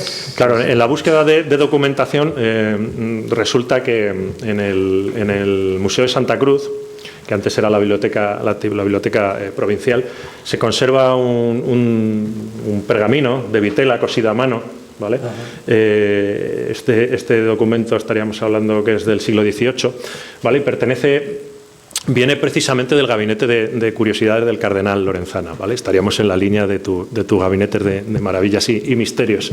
El cardenal Lorenzana es un personaje tremendo. Tenía un gabinete lleno de objetos y precisamente se hace con este pergamino porque no puede llegar a tener la espada. ¿Quién hace el pergamino? Pues el pergamino lo hace un personaje muy, muy curioso, ¿vale? Que es un coleccionista que trabajaba para la Catedral de Toledo, con un personaje también bastante interesante de los muchos que hay por Toledo. Y este hombre, que era coleccionista de espadas, de monedas, lo que hace es, como no puede tener la propiedad del objeto, pero lo puede contemplar en el monasterio de las Jerónimas, lo que hace es una réplica a escala 1:1, ¿vale? Es exacto, es un pergamino que mide pues casi 1 metro y algo, y entonces lo que le hace una completa descripción, incluso con indicaciones de todos los grabados, todos los detalles, todos los puntos y todos está descrita al detalle. Y entonces con este pergamino, pues yo cuando inicio la búsqueda y tal, pues las monjitas a mí me dicen que se enteran que aquí en el Museo del Ejército hay otra réplica más tosca, más básica, y me piden que si puedo intermediar y hablar con el Ejército y que les cedan durante un tiempo la espada para poder venerarla ahí en la iglesia y recuperar un poco esa tradición. Entonces yo inicio, pues hablo y uno de los, no voy a decir, digo el pecado, no voy a decir el pecador, pero me dice, si las monjas quieren una espada, que se la hagan ellas. Y entonces yo me quedé así y dije, bueno, ¿por qué no en una ciudad de espadas como Toledo y de leyenda, un objeto que lo conjuga todo? Y entonces pues me puse a buscar quién podía hacer una réplica y encontré al maestro Arellano, que es uno de los últimos maestros espaderos que queda en la ciudad de Toledo. Le propuse el reto, digo, ¿te eres capaz de reproducir esta espada?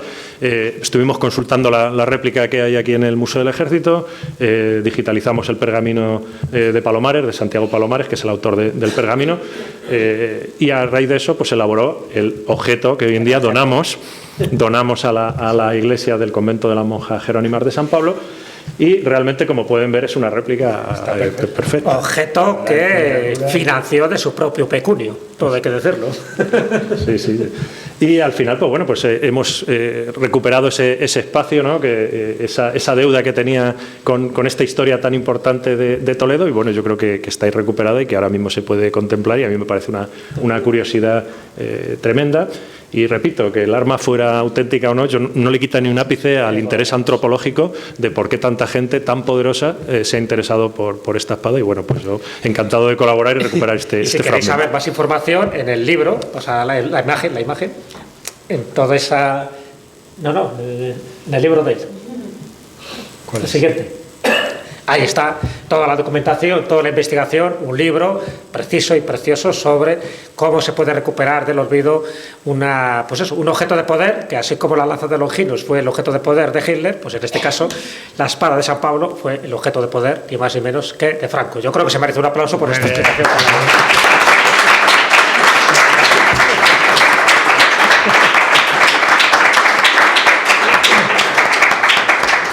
Pues Sí, a ver, había muchos más objetos, evidentemente el tiempo se nos encima, pasa la imagen, entonces bueno, pues terminamos un poco pues con este unicornio de mar, que es el que, por suerte, vemos la presencia física de algo, como comentamos al principio, que parece que formaba parte de la leyenda y nada más lejos de la realidad, sino que también es algo... Ahí estamos también aquí, los dos de unicornio, con esa virilidad que nos da solo el mero hecho de tocar el objeto. Así que fíjate si lo llegamos a ingerir, ni más ni menos. Pero bueno, yo creo que este pequeño recorrido, yo creo que es bueno ahora que haya también una especie de preguntas, de tertulia, de coloquio, hasta, en fin, por lo menos durante 15-20 minutos, pero yo creo que ha servido un poco. Espero que este pequeño recorrido virtual, este viaje, ¿no?, por nuestra España insólita y por nuestra España bizarra, nos demos cuenta de que al final no solo tenemos un patrimonio artístico y material precioso y además mucho de ello valorado por la UNESCO, sino que también tenemos un patrimonio inmaterial fenomenal a través de las fiestas y de las tradiciones, y también, cómo no, hay que poner la vista en este tipo de objetos mágicos, malditos, extraños, insólitos, estos bueno, pues objetos que de alguna forma marcan un poco nuestra identidad y sobre todo que al final, si somos como somos, si creemos en lo que creemos, con independencia de su veracidad, es porque estos objetos a día de hoy siguen teniendo sus influjos, y si no, que se lo digan al silla del diablo. Ya lo que puedo hacer Marcos, que todavía cada vez que lo cuenta se le erizan los pelos del cráneo. De la nuca. Así que muchísimas gracias por vuestra presencia, y si queréis ahora mismo pasamos a la parte del coloquio.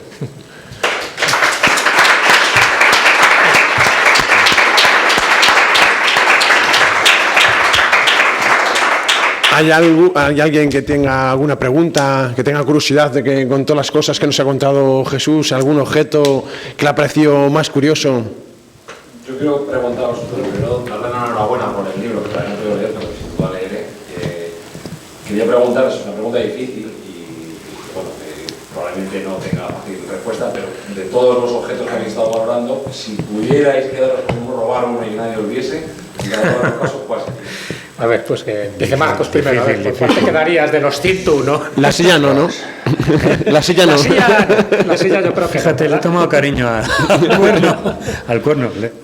Porque Sí, es verdad. vamos, vibro mucho con esta historia, porque me parece un diseño biológico estupendo, cargado de leyenda, y encima pues que forma parte de un cetáceo que está tan lejos de aquí, y su vida es tan distante de lo que podría pasar en una orca, en una ballena o algo que pululada por el Mediterráneo o por el Atlántico, que me parece una ingeniería biológica increíble. Y además, todo lo que se ha dicho en la Edad Media de él. O sea, incluso desde el año 400 antes de Cristo, ¿verdad? Texias se llamaba. Sí, Texias. Texias ya empieza a hablar de los unicornios. Es decir, bueno, fijaos si tiene esta tradición. Y lo que se va haciendo es engordando lo que es el mito y lo que es la teoría que yo tengo. Es decir, estamos proyectando siempre, creando, engordando, haciendo leyendas. O sea, el ser humano es como yo qué sé, como un creador de cuentos y de leyendas, pues para cimentar determinadas cosas y determinadas creencias que son sus puntos donde se sujeta cada cultura, ¿no? Sobre todo la europea. Y no te digo nada cuando venían, por ejemplo, objetos y dibujos en el libro de las maravillas de Leonardo, de Marco Polo, que había dibujos de gente rara con 3 pies, sin cabeza. Entonces eso empezó a lo que es la mente calenturienta a crear los grifos, ¿verdad?, para las catedrales. Sí, ¿no? el libro de John de Mandeville, que fue el que generó un poco todo este tipo de expectativas de que había otras culturas, otros pueblos, otros animales, todos inventados por él, pero que generó pues toda una expectación de ir a descubrirlos, ¿no? Pues seguimos con todo eso. Quiero decir que El Señor de los Anillos, todas estas leyendas que tenemos están basados en esa tradición medieval que se hunde las raíces en el tiempo de la mitología grecolatina incluso. ¿Y con qué me quedaría yo? Ahí es difícil porque mira que tenemos pedrolos, además pedrolos mágicos, de estos que tienen sus propiedades. Pero bueno, por poner una de las que hemos traído, pues el Cristo de Burgos, por ejemplo, ¿no? En el Cristo de Burgos, si vais a la catedral, pues una de las características, en fin, una de las joyitas y de las reliquias es el Cristo de Burgos, que además le llaman el Cristo de... Creo que hay una imagen también del Cristo, me parece grande. El Cristo de la piel de búfalo, lo llama porque se pensaba que la piel es un Cristo, en fin, muy sangriento, para promover un poco lo que es la piedad, porque de hecho es un Cristo articulado que se sacaba lo que era la Semana Santa y se le descendía de la cruz, en fin, con toda esa parafernalia para demostrar ese sacrificio y sobre todo esa parte de pasión, ¿no? con las heridas, con la sangre y con todo eso. Y bueno, se decía de él, se generaron muchas leyendas de que le crecía el pelo, de que le crecían las uñas. Bueno, entonces uno de los esvotos que entregó alguien en el siglo XVI fueron 3 huevos, 3 grandes huevos que están depositados en sus pies y que eran 3 huevos de avestruz, o eso se pensaba hasta hace 10 años. Hace 10 años se hicieron una remodelación de la iluminación de la capilla del Cristo de Burgos y un rayo láser incidió de forma casual en uno de los 3 huevos supuestamente de avestruz y se dieron cuenta de que en el interior se vislumbró que había un embrión, pero no era un embrión de avestruz, sino ni más ni menos que un tiranosaurio res, de un dinosaurio. Estamos hablando de un huevo fósil. Esa zona está muy relacionada con las ignitas y con la presencia de dinosaurios, igual que pasa también con ciertas zonas de Soria y de La Rioja, pero también en Salas de los Infantes se han encontrado huesos de animales prehistóricos y dinosaurios. Con lo cual, no es impensable que alguien, como esvoto, pues viera ese huevo grande y lo ofreciera al Cristo de Burgos sin ser consciente de que era ni más ni menos que el embrión fosilizado de un tiranosaurio res. Entonces eso es el que me llevaría. ¿Por qué? Porque dentro de ese gracejo español que nos caracteriza, a la hora de bautizar este huevo, sabiendo lo que tiene, le pusieron nombre. Y el nombre que le han puesto es Inriquito. Tenía el Inri arriba, pues dije, a ver, ya que lo que tienen los pies, pues Inriquito. Así que, si puestos a elegir, me lo puedo llevar, algo que no tenga mucho tamaño, me llevaría a Inriquito a casa. Más preguntas por ahí. Hay que saber un huevo para esto. Sí. Yo vi aquí hace bastantes años, alguno que se estuvo puesto en el Palacio de Benacazón una copia de lo de Cristo, ¿cómo se llama? La Semana Santa. La Semana Santa. Sí. ¿Recordáis a alguien de aquí? Yo la vi en el Palacio de Benacazón. ¿Existe aquí en Toledo? Copias de la Semana Santa. Una copia. Claro, aquí en Toledo hay 2. Sí. Hay 2. Pero esa obra, tú sabes que está aquí. ¿Te acuerdas de esa exposición? Bueno, que hace 20 años por lo menos. Bueno, he visto muchas copias de la Sábana Santa. Sí. Aquí hay 2. Extendida. Sí. Toda la Sábana Santa allí, como creo que era impresionante. Aquí hay dos y Luis las conoce. Es llamativo, no he puesto nada. He intentado evitar lo que son las reliquias, vamos a llamarlas convencionales, ¿no? O sea que sí he puesto un poco la de las herraduras del Caballo de Santiago, porque no es convencional, eso ya me parece como eso, demasiado bizarro. Pero las copias de la Sábana Santa es muy interesante, porque todas ellas coinciden que son copias, o sea, dentro de las copias textiles asociadas a Cristo hay una que es la Sábana Santa de Turín, que es la que se considera que es la auténtica, con independencia de las pruebas del carbono 14 que se hizo en el año 1988. Aparte de eso, no entro ahí. Pero bueno, se considera que es la auténtica. Y todas las demás, y aquí en España hemos localizado, y digo hemos localizado porque fue un capítulo que hice con Javier Sierra en el libro de la España extraña, se localizaron más de 25 copias, solo en España. En Italia hay como mínimo el doble. Y lo interesante, lo que le da sacralidad a esas copias, como esta que estás comentando, era el contacto con la auténtica Sábana Santa. El contacto no cuando estaba tanto en Turín, sino cuando estaba en Chamberí, por ejemplo, en fin, los distintos periplos que ha sufrido la Sábana Santa hasta que llegó a Turín, ¿no? Hasta que la Casa de Saboya pues la custodió. Y las copias de la Sábana Santa son reproducciones pictóricas de la Sábana Santa, incluido los remaches del incendio que sufrió en Chamberí en el año 1532. Son unos rotos de lo que es la plata derretida de los candelabros, se fueron cayendo por gotas y hacen unos agujeros que fueron muy característicos porque eran simétricos en el doblez. Por eso digo que sí, las copias, es curioso, podría haber formado parte, pero me parecía, ya digo, como demasiado convencional. He preferido buscar objetos mucho más extraños, más enigmáticos, o por lo menos que te generen una capacidad de asombro muchísimo mayor. Más cositas. ¿Habéis llegado a estos objetos algunos de ellos habéis llegado por casualidad o han sido por una documentación previa? Hay de todo, ¿vale? Hay objetos que se pueden ver sin mayor problema y objetos que tienes que pedir un permiso específico, ¿no? La característica es que fueran objetos que estén en algún lugar, que se pueden mostrar.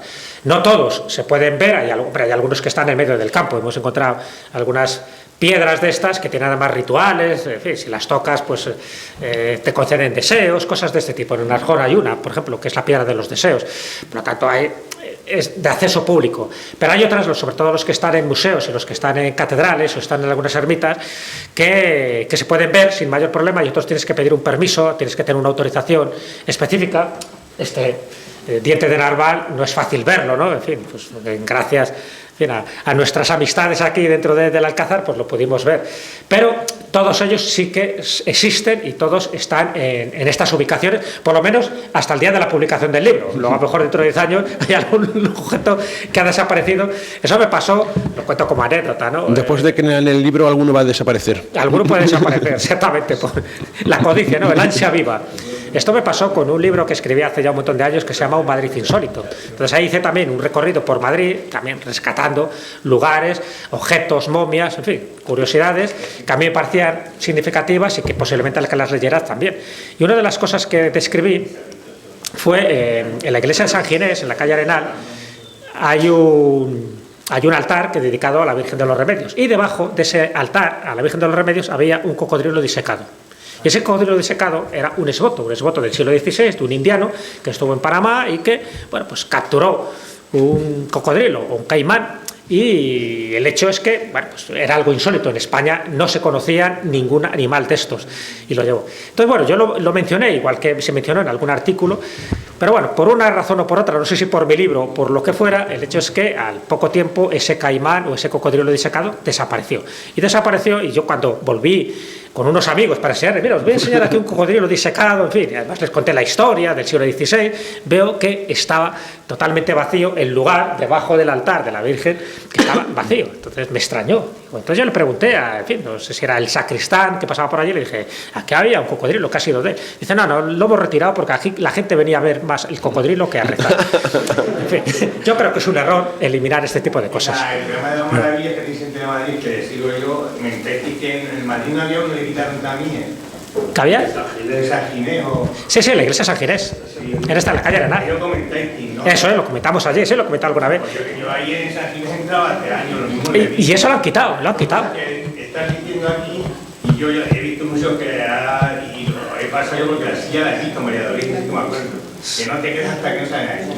Hay otro de los objetos que, fijaos la imagen que os voy a poner, que es otra de las imágenes con las que lo pasé fatal porque tuve que consultar mucha documentación, incluso había pues de Filipinas, de Cuba, ajusticiados, fotografías antiguas que yo tenía que ver de gente que estaba allí pues con la lengua afuera ya en sus últimos estertores, y es el Garrote Vil. El Garrote Vil, Jesús tuvo la suerte de estar en el Museo de Antropología del doctor Reverte Coma, que, bueno, a ver, hay que pedir permiso, tenía una lista de espera enorme. Ese museo ha sido desmantelado, vuelto a montar, quitado bastantes piezas. Yo lo vi por alguien que grabó un vídeo y lo colgó en YouTube, y había en unas estanterías dos cosas: estaban el aplastacabezas, que está dibujado aquí, que es un instrumento medieval, que era la gracieta de decir, venga, habla, y era una polea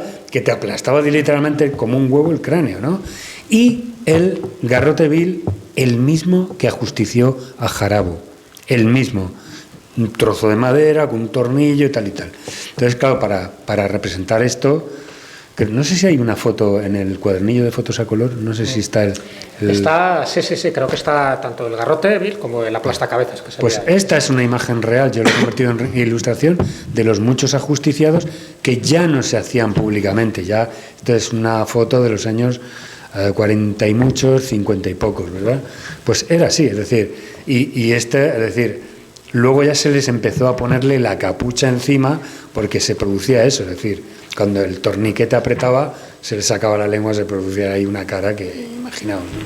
Pues ahí estaba, el garrote vil en el Museo de Antropología Reverte Coma, que yo no sé si se puede ver ya. Sí, hay que pedir un permiso. Pero también pasa con el Museo de Farmacia Hispana, también tienes que pedir permiso para ir un día determinado, en fin, antes no cobraban entrada, ahora cobran entrada, pero bueno, eso es lo de menos. Es una delicia. Pero sí hay que hacer una visita porque tienen que ser visitas guiadas. Sí, Antonio. Yo recuerdo en la Fundación CELA, en Galicia, había un garrote vil que hubo cierta polémica, decían que era el que se empleó el último con Puchantil. Sí, el último, en el 78 creo. Sí. No sé si lo retiraron al final o...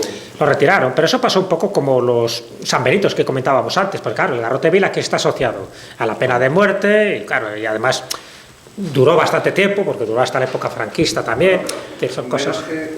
duró la pena de muerte en España menos que en Francia y en Gran Bretaña y en Reino Unido. Bueno. A veces se nos olvidan... Sí, no, eso es verdad, pero bueno, que me refiero que el garrote vil, que además cuando se inventa el garrote vil era precisamente para que sufriera menos el reo, el ajusticiado. Era de una gran crueldad, sobre todo el catalán, que llegaba a durar media hora por algún... Era más cruel el sistema claro, de sí. En el Reino de Aragón que en Castilla, por alguna extraña razón diabólica, ¿no? Sí, había como dos tipos de garrote vil. Uno era el que la argolla, que poco a poco te iba estrangulando, iban apretando, entonces al final hasta que te rompía el cuello, pero claro, había cuellos como el de Jarabo que era un cuello de toro. Y la otra era la de, en fin, el tornillo el torniquete, que al final te fraccionaba la vértebra, ¿no? Era terrible en función del poderío muscular del cuello del reo, ¿no? Pues Jarabo tardó 20 minutos en morir. Era un atleta, dicen que duró mucho, aunque todavía hay dudas de si el que murió era Jarabo. Pero en Jarabo se daban dos cosas, que el verdugo era un tío enclenque y Jarabo era un tío absolutamente cuadrado. Y el verdugo encima iba borracho el tío. Pues seguro que diría, bueno, vamos a tomar algo porque si no... Si habéis visto la película del verdugo, la de García Berlanga, veréis que era un oficio complicado. Entonces, en general, solían ir pues ya bastante... En fin, anestesiados un poco y con buen porcentaje etílico porque era un oficio desagradable, les insultaba y entonces, claro, si no lo hacías bien, pues el reo pegaba unos gritos terroríficos y eso pues no gustaba, no quedaba como muy visible y muy espectacular, que digamos. Entonces, normalmente ese oficio lo cogía pues la gente pues que necesitaba el dinero como fuera y no eran normalmente las personas más preparadas. Pensaba que había algunos que eran muy hábiles, pero esto pasaba también cuando se decapitaba, ¿no? Cuando se decapitaba bien con hacha o bien con una espada, había que ser muy habilidoso, porque había casos donde si tú no estabas fino, claro, te cortaba de todo menos el cuello. Entonces, claro, la oreja iba por un lado, el brazo iba por otro. Una carnicería, una casquería. Claro, al final, claro, el que estaba ahí con la cabeza salía corriendo, le tenías que coger otra vez, colocar la cabeza. Era un espectáculo un poco desagradable. O sea, que no pensemos que era como las películas que le cortaban de un tajo, no, había alguno que tenías que cogerle otra vez y colocarle porque no acertaba el verdugo a decapitar. No te muevas. Que no te muevas. En fin, es un poco morboso, pero bueno, era así. Más preguntitas. Bueno, como no hay más preguntas, tenemos una sorpresa final. Porque en Toledo, estamos en Toledo, ya sabéis que esto es una ciudad mágica y por supuesto también en Toledo existe un auténtico gabinete de curiosidades. No solo es el del cardenal Lorenzana, que en fin, lo que queda es lo que quedan algunos rastros y bueno, interesante, y además queda también su biblioteca, que es muy importante. Pero una de las cosas que quedan es el Museo de la España Mágica. Y eso es un auténtico gabinete de curiosidades, porque intentamos, en fin, yo soy uno de los cofundadores, en fin, de los que intenté que en poco espacio, en un lugar emblemático, en una auténtica casa islámica, que ya de por sí ya es una joyita, pues aparecieran distintos elementos, objetos que representen ese pensamiento mágico y ese inconsciente colectivo que comentaba al principio. Bueno, pues hay un objeto que quiero traer como símbolo un poco representativo de ese museo, pero creo que la persona más adecuada para que nos hable del Museo de la España Mágica es alguien que está aquí presente, que no se esperaba que iba a salir a la palestra, pero si es tan amable, don Daniel Gómez Aragonés, me parecería bien que usted contara la historia de la mano de Gloria. Un aplauso para don Daniel Gómez Aragonés.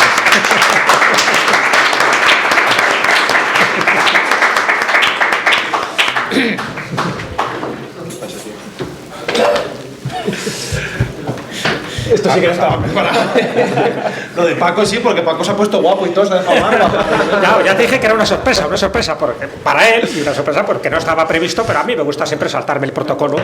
Y hablando de esta mano, pues, en fin, es un ejemplo de los muchos que hay, pero yo creo que esto es muy significativo de formar parte, porque forma parte de este libro y para reivindicar este museo. Bueno, en verdad yo creo que la selección que ha hecho Jesús, que ha hecho Marcos, de esta mano es porque es el único objeto auténtico que no es reproducción que tenemos en el museo. Sí, sufrió mucho, ¿verdad? Sí, porque estamos hablando que es la mano de un ahorcado, ¿vale? Es broma, no es auténtico, algunos ha quedado un poco pálido, evidentemente, pero también es muy simbólico, y ahora explicaremos exactamente lo que es esta mano de Gloria, que tengamos muy cerquita, porque lo tenemos metro y medio, exagerando, de esta mano otra mano muy especial, que es la mano de Fátima, que esta sí es 100% original. No sé si es casualidad o no, Jesús es el padrino del museo, pero es que cuando tú bajas tienes a mano izquierda la mano de Gloria, que la sensación no es muy positiva, las cosas como son, ahí podéis verla, pero a mano derecha tienes la mano de Fátima, y justo enfrente de la mano de Fátima hay otra mano de Fátima. Por ponernos en contexto, esta mano de Fátima formaba parte de esta casa islámica, y que ten en cuenta que estamos justo al lado de donde estaba la mezquita Al-Jama, por lo tanto la persona que vivía ahí no podía ser un tipo cualquiera, es algo de pura lógica. Y saliendo del patio de la casa y entrando en las habitaciones de la casa, se colocan esas dos manos a modo de escudo, de protección contra el mal de ojo o los malos espíritus. Y una de las manos de Fátima, la que mejor se conserva, además tiene a su alrededor las aves del paraíso. Y esa mano de Fátima muchas veces se asocia con los 5 preceptos del Islam, etcétera, etcétera.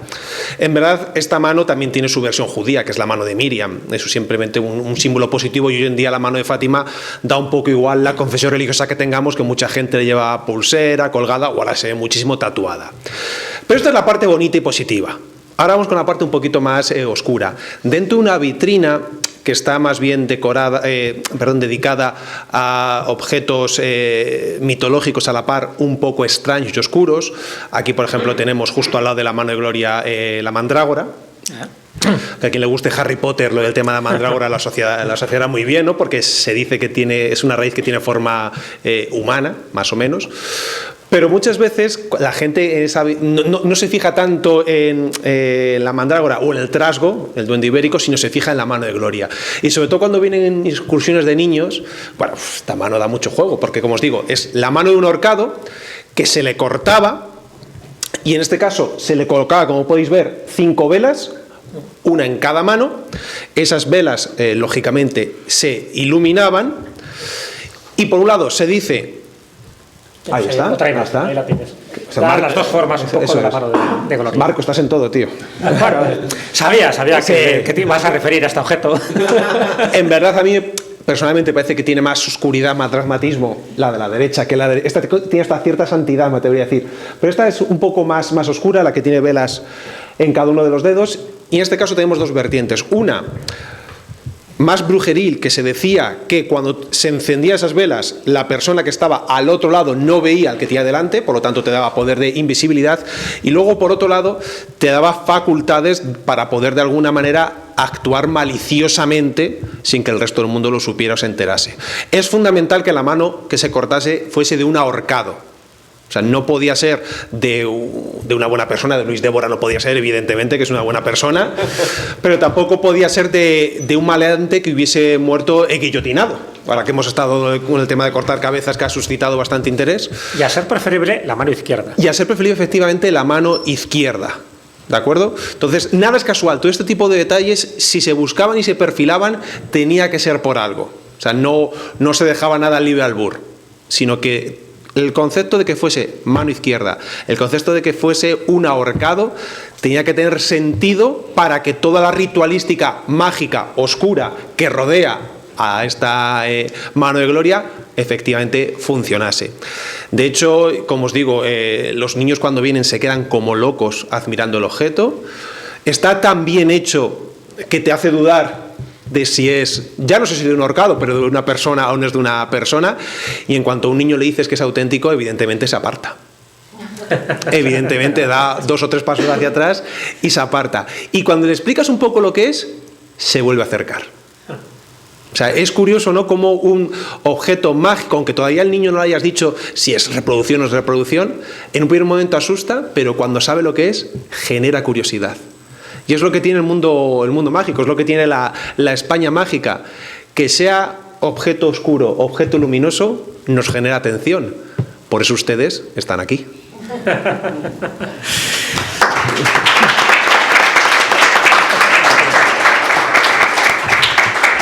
Bueno, pues damas y caballeros, por la hora que es, yo creo que hasta aquí hemos llegado. Hay muchísimas más cosas que se podían contar, pero yo sé que estáis deseando ir a la taberna del Gorrión para tomar unas buenas lonchas del jamón o lo que sea que estén aquí ahora en Toledo. Y por supuesto, daros las gracias porque por el día que hacía, en fin, un día un poco intempestivo, pues habéis decidido estar aquí para asombraros, ¿no?, un poco pues con esta España y con estos objetos tan insólitos. Dar las gracias, por supuesto, a mi querido Luis Débora por hacer aquí hoy de maestro de ceremonias, por esta magistral presentación que ha hecho. Dar las gracias a Paco Rodríguez, por supuesto, por toda esta historia de la espada de San Pablo. Dar las gracias a mi querido Dani y, por supuesto, daros las gracias a vosotros y, como no, pues tanto Marcos como yo, os agradecemos infinitamente que hayáis aportado vuestra energía a un libro que yo no sé si tendrá larga vida, pero desde luego sí que tiene largas dosis de entretenimiento. Muchísimas gracias. Muchas gracias.